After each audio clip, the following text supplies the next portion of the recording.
आप देख रहे हैं विंध्य सत्ता न्यूज नेटवर्क।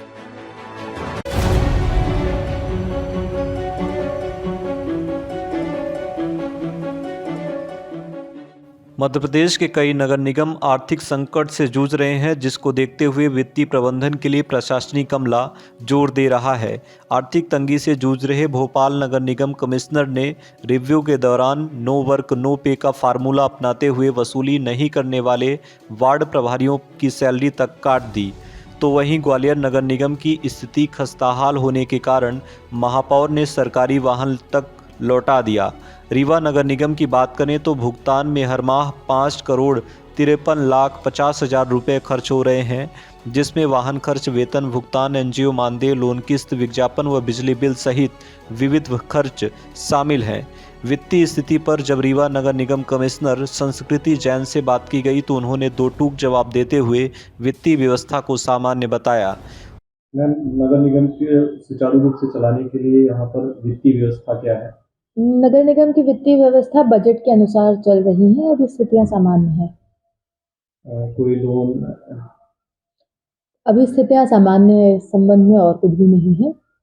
वहीं रीवा महापौर अजय मिश्रा बाबा ने मीडिया से चर्चा के दौरान कहा कि वर्तमान में नगर निगम की वित्तीय व्यवस्था ठीक है, लेकिन आगामी दिनों में यदि वित्तीय प्रबंधन पर ध्यान नहीं दिया गया तो आर्थिक संकट आ सकता है। उन्होंने कहा कि हमने महापौर का पद संभालते ही वित्तीय प्रबंधन के चलते सरकारी वाहन नहीं लिया।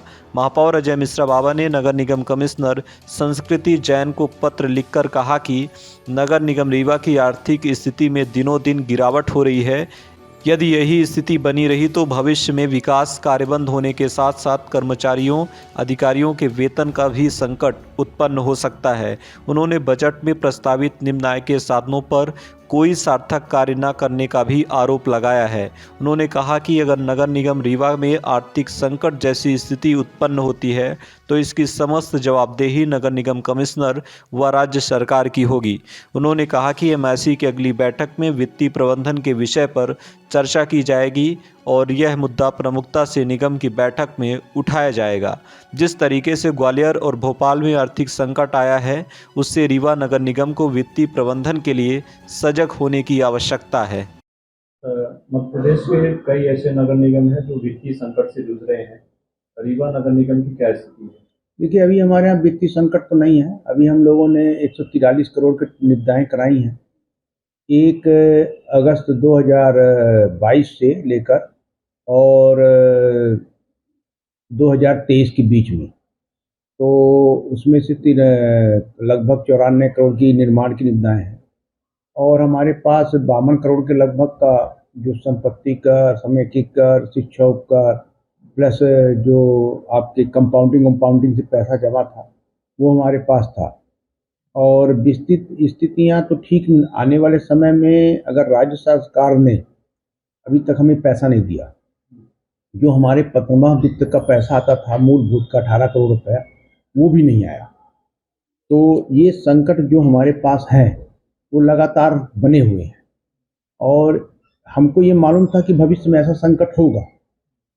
इसीलिए हमने जब शपथ लिया उसी समय हमने अपना वाहन नहीं लिया, क्योंकि 35 से 36 हज़ार रुपये पर मंथ उसका खर्चा आता है, उसके डीजल का व्यय आता है।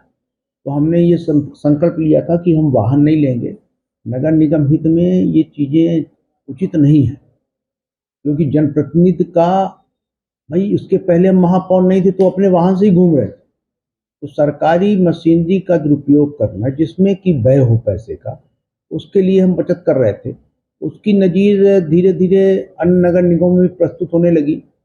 ग्वालियर नगर निगम में वित्तीय संकट आ गया, भोपाल नगर निगम में वित्तीय संकट है। इस तरह करके सारे नगर निगमों में धीरे धीरे वित्तीय संकट आएगा। उसके लिए जब हमारी पहली एमआईसी की बैठक हुई उस समय महापौर बनते ही हमारे एमआईसी के सदस्यों का एक प्रस्ताव था कि हमारी जितनी भी ज़मीनें पड़ी हैं उसमें हम स्वयं वित्तीय योजना के तहत कॉम्प्लेक्स का, हाउसिंग कॉम्प्लेक्स का निर्माण कराएं। उससे दो फायदा होगा।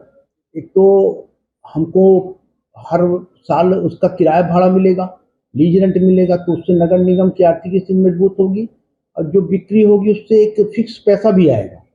पर यहाँ के प्रशासनिक अधिकारियों की उदासीनता के कारण क्योंकि मैं कांग्रेस का महापौर हूँ, भारतीय जनता पार्टी की सरकार शुरू से ही थी, जनता ने महापौर कांग्रेस का चुना अपने कामों के लिए, तो हम तो काम करने के लिए लगातार प्रयासरत रहते ही हैं और कोशिश भी रहती है कि जहाँ जैसा हो कार्य हो, पर जो सपोर्ट हमें नगर निगम के आयुक्त के माध्यम से मिलना चाहिए वो नहीं मिला और उसकी आगे भी उम्मीद हमको नहीं है, क्योंकि जितनी योजनाएं हैं क्रियान्वित कराना आयुक्त का कार्य है, आयुक्त क्रियान्वित नहीं करा रही।